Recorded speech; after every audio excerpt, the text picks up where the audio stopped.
Welcome back नाजरीन। अब हम बात करेंगे तलत साहिबा से।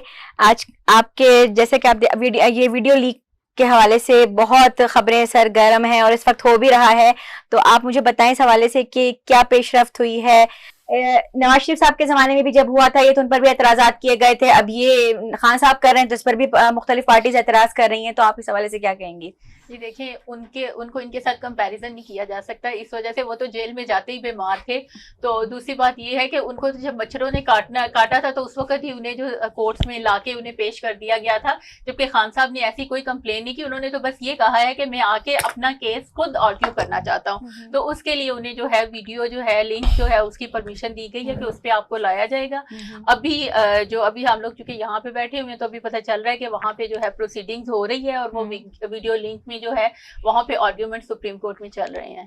तो लेट्स सी कि क्या होता है। लेकिन अभी जो कौम है वो बहुत ज्यादा बेचैन है, और जो मैं हमारे ग्रुप्स बने हुए हैं और जो रात में एक्साइटमेंट का जो लोगों का, हमारी आवाम का जो एक मंजर था वो ये था कि लोग एक्साइटमेंट में सारी रात सोए नहीं है कि किस वक्त उन लोगों को, वो तो मुर्शद कहते हैं और वो कहते हैं कि किस वक्त हमें अपने लीडर का जो है वो सुबह में दीदार। अच्छा, बानी पीटीआई ने ऐलान किया कि वो आर्मी को खत भी लिखेंगे, इस हवाले से क्या कहेंगे आप? जी बिल्कुल, उन्होंने कहा है कि मैं उन्हें खत लिखूंगा और उन्होंने चीफ जस्टिस साहब के नाम में भी एक खत लिखा है और उनको भी वो खत लिखेंगे, बिल्कुल उन्होंने कहा है। अच्छा, इस पर क्या कोई मजीद पेशरफ्त, क्या उसमें बातें होंगी, क्या कहना चाहते हैं वो इस हवाले से कहें? बिफोर टाइम तो उसमें मैं कुछ नहीं कह सकती हूँ, लेकिन वो जैसे अभी आपने भी थोड़ी देर पहले बात की कि आप लोगों हमारे जो लोग हैं वो उस वक्त क्यों नहीं निकले, और जिस तरह अली अमीन गड्ढापुर साहब स्टेटमेंट दे रहे हैं तो उस पर तो इतनी देर, और हमारे जो है इंफॉर्मेशन सेक्रेटरी जो है रऊफ हसन साहब, उन्होंने बहुत जबरदस्त प्रेस कॉन्फ्रेंस की। तो उसके बाद तो ये इतना ज्यादा और अवाम का प्रेशर, तो उनको बाहर जेल से बाहर होना चाहिए था और इंशाल्लाह वो होंगे भी। मौलाना साहब भी कह रहे हैं कि वो साहब ने भी कहा इलेक्शन दोबारा होने चाहिए, उन्होंने कहा इलेक्शन, तो क्या पीटीआई उनका साथ देगी इसमें? बिल्कुल उनका देंगे। और खान साहब ने भी कह दिया कि उनके बारे में कोई एडवर्स कमेंट्स, कोई कुछ ना कहें। और इन्होंने ये भी कह दिया कि मैं जो यहूदी कहता था वो सिर्फ एक सियासी बयान था। अब वो भी इस बात पे आ गए कि ये मुल्क में जो कुछ हो रहा है, मौलाना साहब उनकी स्टेटमेंट चेंज होती रहती हैं, उनकी स्टेटमेंट चेंज होती रहती हैं। अभी कुछ अरसे से उनकी स्टेटमेंट चेंज नहीं हुई है। और फिर देखें, अब तो हर कोई जान गया है कि खान साहब को बाहर लाए बगैर ये मुल्क आगे नहीं चल सकता। और जहां तक डिमांड की गई कि खान साहब माफी मांगे, तो अब लग रहा है कि उन्हें माफी की जरूरत है। अच्छा, आपके ख्याल में क्या खान साहब अगर आ जाएंगे तो क्या हालात ठीक हो जाएंगे? जो अनस्टेबिलिटी है मईशत की, ये ठीक हो जाएंगे? कैसे अनस्टेबिलिटी है? देखें, पॉलिटिकल अनस्टेबिलिटी है। आपने एक, अब देखें इस दफा के जब हमारे इलेक्शंस हुए थे, पहले जब भी इलेक्शंस होते हैं तो कोई भी लीडर जाते हैं अपने लोगों में, अवाम में जाते हैं, वो कहते हैं अच्छा बताएं हमें क्या करेंगे, सड़कें पक्की करवा के देंगे, हमें फलां गैस की कनेक्शंस देंगे, ये करेंगे। इस दफा जब जो हमारे लोग थे, हमारे रिप्रेजेंटेटिव या कैंडिडेट्स थे, वो जेल में थे। मोस्टली लोगों को पता ही नहीं था वो कौन है, लेकिन सबका एक था कि हम गुलामी नहीं चाहते, हमें आजादी चाहिए। खान साहब ने इतनी अवेयरनेस दे दी है, अब सब लोगों को पता चल गया। 1000 अरब रुपए के टैक्सेस लगाए जा रहे हैं, 1000 अरब रुपए के टैक्सेस लगाए जा रहे हैं, तो अगर यही गवर्नमेंट पीटीआई की हो तो क्या वो नहीं लगाएगी मुल्क को इस सिचुएशन से निकालने के लिए? देखें, जब किसी भी मुल्क में पॉलिटिकल अनस्टेबिलिटी होती है ना, तो फिर कोई भी आपके साथ आके बाहर से कोई इन्वेस्टमेंट नहीं आती है और आपके अपने लोग भी यहाँ से बाहर जाना शुरू कर देते हैं। अभी जो हमारे मुल्क में लॉ एंड ऑर्डर की सिचुएशन है, कोई कॉन्स्टिट्यूशन नहीं है, कोई कानून कुछ भी नहीं है, तो फिर यहाँ पे मुझे बताएं ना, जो कौन यहाँ पे सस्टेन कर पाएगा इस तरह के हालात में? अभी ये देखें, जैसे ये वो रोटी नान उनका जो जिक्र कर रहे थे, तो अभी आपने देखा कि हम जो गंदुम है इतनी ज्यादा बाहर से मंगवा ली गई है, वो इतनी ज्यादा वो वाली गंदुम भी है हमारी अपनी, हम एग्रीकल्चरल कंट्री होते हुए हम लोगों ने तो पीटीआई ने जो सीपैक के रास्ते में रुकावटें खड़ी की थी, उस हवाले से क्या कहेंगी? रुकावटें खड़ी नहीं की थी। अभी मैं सिर्फ इसकी बात करती हूँ कि इसमें देखें, वो जब मंगवा ली गई तो अब इनको क्यों आटा सस्ता नहीं देते, क्यों गवर्नमेंट इनको सब्सिडी नहीं देती? सब्सिडी देने की बजाय इनको डायरेक्ट नोटिफिकेशन कर दिया बगैर कोई किसी लेआउट प्लान के, चले जी रोटी सस्ती कर दें। ये भी तो देखें, उनके भी एक्सपेंसेस है, तो उनको सब्सिडी देना।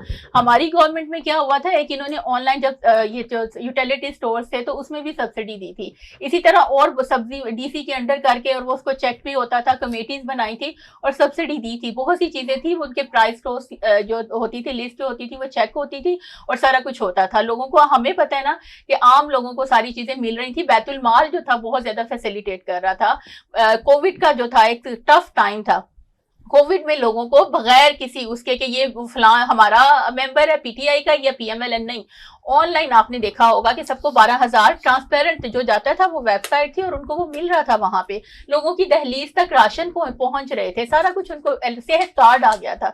सेहत कार्ड तो नून लीग ने लॉन्च किया है, तो हमारी कॉपी की है ना, और लेकिन वो कहते हैं कि हमने किया है, नून लीग वाले कहते हैं हमने किया है, तो एक अच्छा इनिशिएटिव है, लेकिन सेहत कार्ड तो खान साहब ने किया और इसे सिर्फ पाकिस्तान, पूरी दुनिया ने इसको सराहा है। उन लोगों ने भी कहा है कि ये बहुत अच्छा सिस्टम है और कहीं पे भी इस तरीके से नहीं है जैसे यहाँ। और उन लोगों से पूछें जिसने जाके वो सेहत कार्ड से इलाज करवाया, कभी आप सर्वे करें, आप उन लोगों के पास जाएं, आप उन लोगों के कमेंट सुने जिसने अपनी जिंदगी खोई हुई दोबारा से वापस ली है। खान साहब के जो इनिशिएटिव है तो उसका मुकाबला ही नहीं कर सकते ना, इनके पास कोई लेआउट प्लान नहीं, कोई कुछ नहीं, आते तो इनके पीटीआई के दौरे हुकूमत में डेवलपमेंट तो कोई नजर नहीं आई, जो आया था 2018 में, उन्होंने क्या डेवलपमेंट किया, मुझे जरा बताएं। नहीं देखिए क्या कौन सी डेवलपमेंट नहीं हुई। खान साहब ने जितने भी बैतुल माल के बहुत से प्रोजेक्ट है उन्होंने किए, बहुत से, अभी ये हमारे यहाँ पे जितने भी कोई कम्युनिटी सेंटर्स थे वो उन्होंने बनाए। फिर हमारे दौर में कोविड रहा, बहुत ज्यादा अरसा कोविड में, और कोविड में भी कोई भी बंदा जो था गरीब नहीं था, हर एक को राशन सारा कुछ मिला। और इंटरनेशनल लेवल पे भी हमारी जो कोविड की खान साहब की पॉलिसी थी उसको सराहा गया और पाकिस्तान का 6ठा नंबर आया।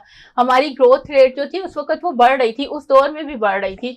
और हमारे जिस तरह हमारा मुल्क जो था एक जो था ना, यानी ओवर पॉपुलेटेड होने की वजह से भी, और उसके अलावा जो है ना डेवलपिंग कंट्री होने की वजह से जितना सफर कर सकता था, लेकिन खान साहब की अच्छी पॉलिसीज की वजह से उस तरीके से खान साहब के जमाने में साकिब निसार साहब ने आमिर भाषा डैम की मद में लाखों रुपए जमा किया, वो डैम बन रहा है ना वहां पे, डैम पे काम इन लोगों ने आके रोक दिए हैं, काम तो सारा हो रहा था ना, ये लोग जितना मर्जी कहते रहे क्यों नहीं।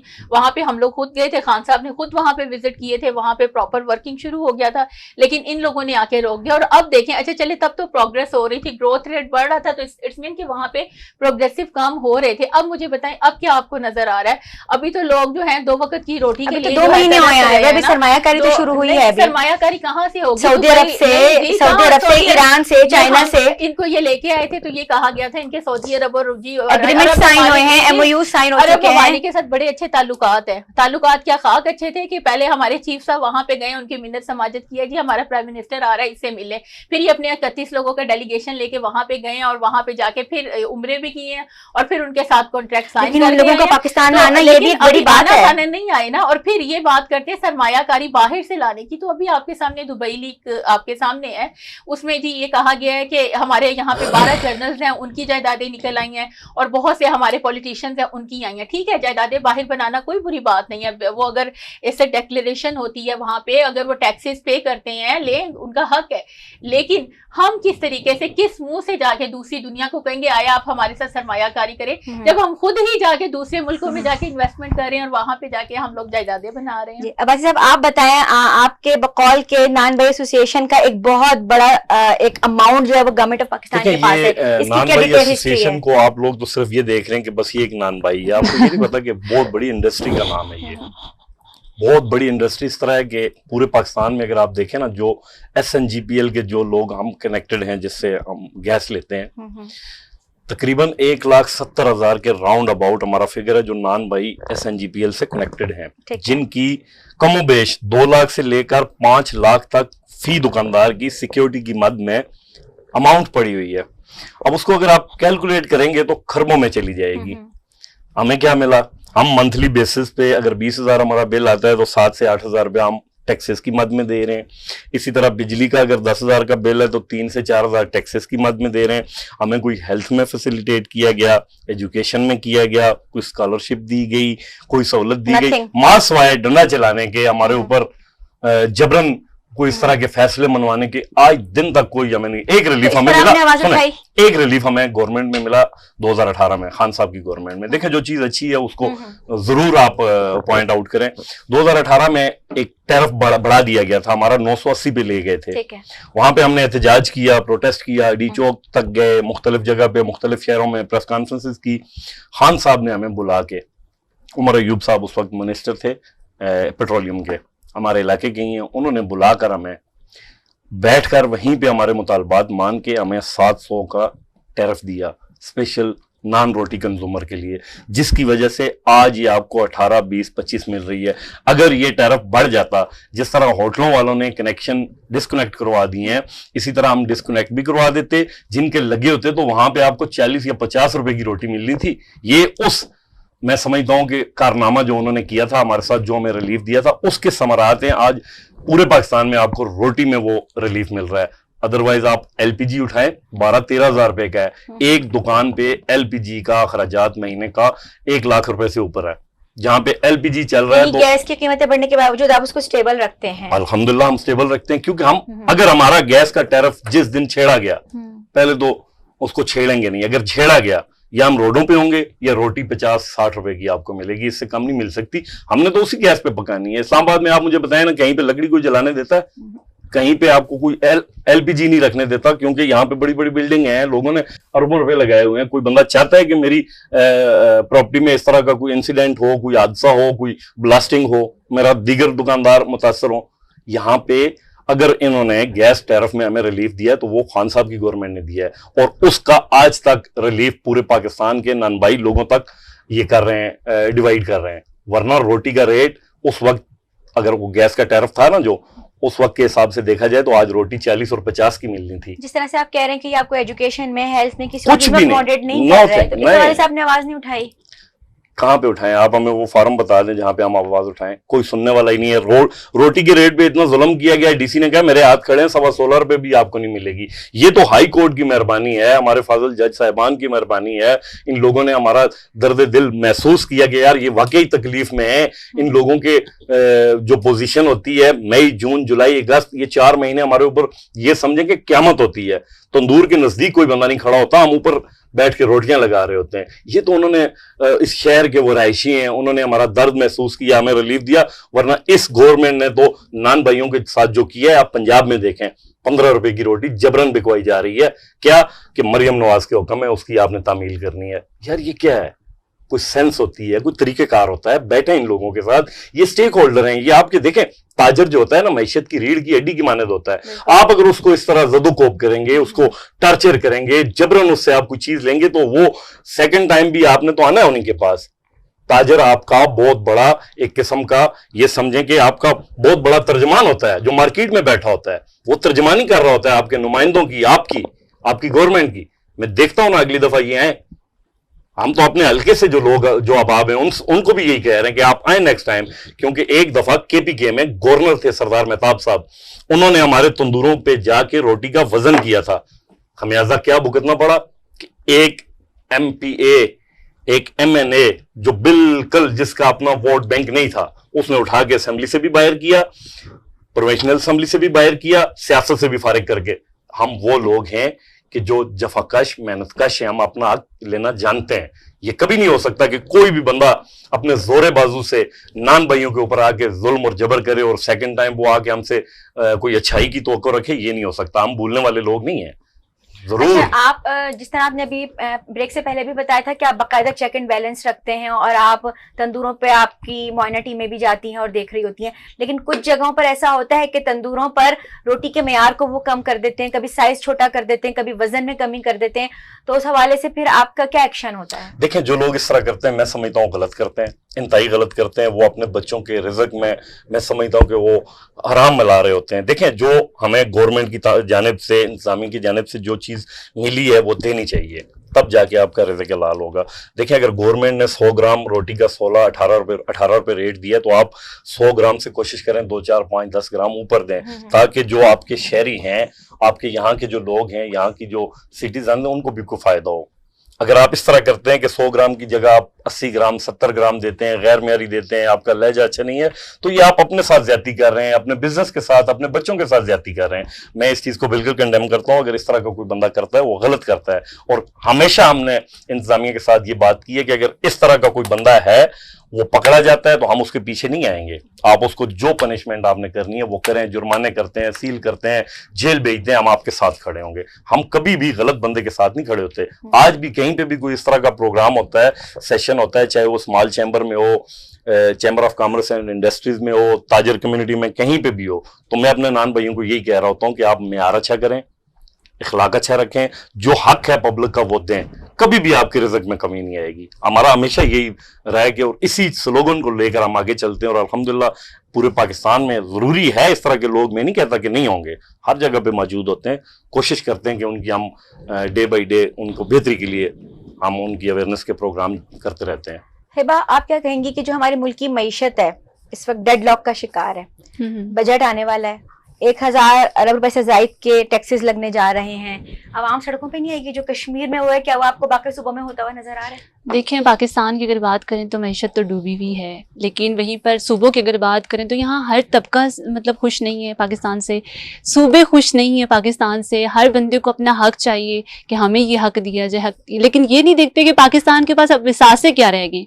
जो हालात ये लोग कर चुके हैं पाकिस्तान के, जो भी गवर्नमेंट आती है वो अपने टेन्योर में जो उन्होंने लगाया होता है। अब एक अगर एमपी या एमएनए की बात करूंगी तो वो इलेक्शन जीत कर जब आता है ना, जो पैसा लगाता है पहले तो वो अपना पैसा पूरा करता है, उसके बाद वो जो वादे होते हैं ना, वो जब वादों का टाइम आता है तो वो वादे जो है वो दरे के दरे रह जाते हैं। वो जो रोटी कपड़ा मकान का नारा हम पिछले 76 साल से सुनते आ रहे हैं वो हमें कहीं नजर नहीं आता हमारे। अगर आप छोटे लेवल पे अगर लोगों को देखेंगे, छोटे तबके के देखेंगे तो वहां पे वो एक एक चीज को तरस रहे होंगे। आप इस्लामाबाद की अगर बात करें तो यहाँ पे पानी को लोग तरस रहे हैं, यहाँ पर लोग साफ पानी नहीं है, पानी उल्टा मिल ही नहीं रहा। यहाँ पर G13 के एरियाज में जाके देखिए, वहां पे आपको पानी बिल्कुल नहीं मिलेगा। ये लोग मेरे साथ इत्तेफाक करेंगे इस बात से। आप अगर किसी भी सूबे की बात करेंगे वहां पे उनको उस तरह से वो जो चीजें हैं वो मैसर नहीं है, फैसिलिटेट उनको नहीं किया जा रहा। आज कश्मीर क्यों निकला है? और कश्मीर 23 अरब डॉलर जो है वो ले चुका है, 23 अरब जो है वो ले चुका है इस वक्त। और वो एहसास तो हमारे पास है ही नहीं। हम ना 23 अरब उनको दे रहे हैं और फिर 1 अरब के लिए सऊदिया के आगे घुटने टेक रहे हैं। आपको पहले ये सोचना चाहिए कि आवाम जो है वो अगर निकलना था आवाम ने, तो आवाम के पास एक ही वाहिद जो हल था जब इमरान खान को जो है वो जेल में लेकर गए, वो आवाम का था। आवाम उस वक्त निकल सकती थी, इनकलाबी बन सकती थी। कश्मीरियों ने भी तो करके दिखाया है, पाकिस्तान ने भी करके दिखाए। अब हमें हर सुबह जो है वो पाकिस्तान की तरफ देख रहा है, वफाक की तरफ देख रहा है कि वफाक कुछ देगा, और वफाक खुद देख रहा है कि हमें सऊदिया देगा, हमें तुर्की देगा, हमें ये मुल्क देगा। और वो लोग ये देख रहे हैं कि इनके मुल्क में अपनी जो पॉलिटिक्स जो सिचुएशन है पॉलिटिकल वो खराब है इनके खुद ये मुज़ाकरात के लिए एक दूसरे के लिए लड़ मर रहे होते हैं। अपोजिशन अलग से लड़ रही होती है, पार्लियामेंट में इनको बिठा दो, वहां पे हंगामेराई खुद कर रहे होते हैं, एक दूसरे पर जो है वो कीचड़ उछाल रहे होते हैं, पर्सनल में जा रहे होते हैं। अवाम की बात किसी भी फोरम पे नहीं की जाती, अवाम उन लोगों की बात की नहीं जाती जो लोग हकदार हैं, जो हकदार तबका है उसकी बात ही नहीं की जाती। आप खुद उठा के देख लें कि अभी पहले 16 महीने जो हुकूमत करके गए, जो कुछ था उन्होंने लिया, उन पे अयाशियों पे लगाया, और अवाम जो है वो अवाम पर जो महंगाई का बम गिराया गया। छोटा तबका है, अवाम उसका ख्याल कर लें। अयाशियों, अभी देखें दुबई लीक्स आती है, कभी पेट्रोल की प्राइसेस तो कम हुए हैं, कुछ अभी हुए ना, अभी तो आप कह रही है ना भी बजट आने वाला है ना, IMF अभी जो 5 रुपए डालेगा ना, जो छोटी शॉप से है ना, अगर आप 50 रुपए कमा रहे तो आप 10 रुपए टैक्स देंगे। क्यों? हमारे पाकिस्तान में सिर्फ हमें पाकिस्तान में सिर्फ पैदा हुए नाम मिला है, इसके अलावा हमें पाकिस्तान में कुछ भी नहीं मिला। जो मिलता है हम अपने टैक्स से पूरा करें। तालीम हमें अपने टैक्स से मिल रही है, हमें अगर हेल्थ मिल रही है तो अपने टैक्स से मिल रही है। 10 रुपए 20 रुपए अगर हम कमा रहे ना, 20,000 कमा रहे, एक आम बंदा जो है वो नौकरी कर रहा है, 20,000 कमा रहा है, आधा तो उसका टैक्स गुजर जाता है। उसने अपने बच्चों की क्या कफालत करनी है? इन्होंने मजदूरी दिहाड़ीदार तबका पर जब वो कहा है कि 30,000 कम अज कम महीने की उसकी वो होनी चाहिए, वो 30,000 कहाँ है? वो कमा ही नहीं रहा। वो पेट्रोल भी तो महंगा है, आप खुद सोचो। अभी 5-6 दिन आपको